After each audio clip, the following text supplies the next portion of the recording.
Humanity has a choice: cooperate or perish. It is either a climate solidarity pact or a collective suicide pact. A sharp warning from the United Nations boss, Antonio Guterres.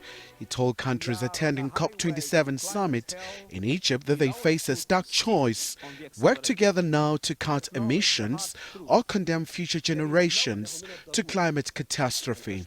Excellencies, this UN climate conference is a reminder that the answer is in our hands. And the clock is ticking. We are in the fight of our lives, and we are losing. Greenhouse gas emissions keep growing. Global temperatures keep rising. And our planet is fast approaching tipping points that will make climate chaos irreversible. The speech set an urgent tone as governments sit down for 2 weeks of talks on how to avert the worst of climate change, even if they are distracted by Russia's war in Ukraine, rampant consumer inflation and energy shortages. Well, the problem is significant because to retain our dream of Paris Agreement targets, by 2030 we have to cut emissions somewhere between 25 and 30%, and 50% vis-a-vis where they were when we all gathered in COP26. This is not happening.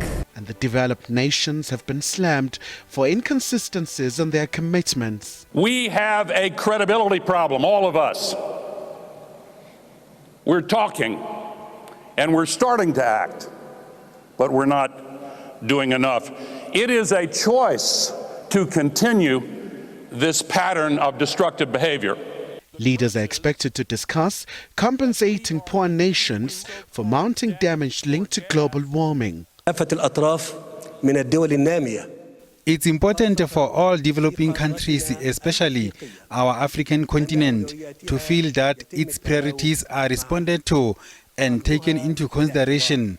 It's bearing its responsibilities within its means, and that is receiving appropriate support and funding according to the principle of shared responsibilities and burdens.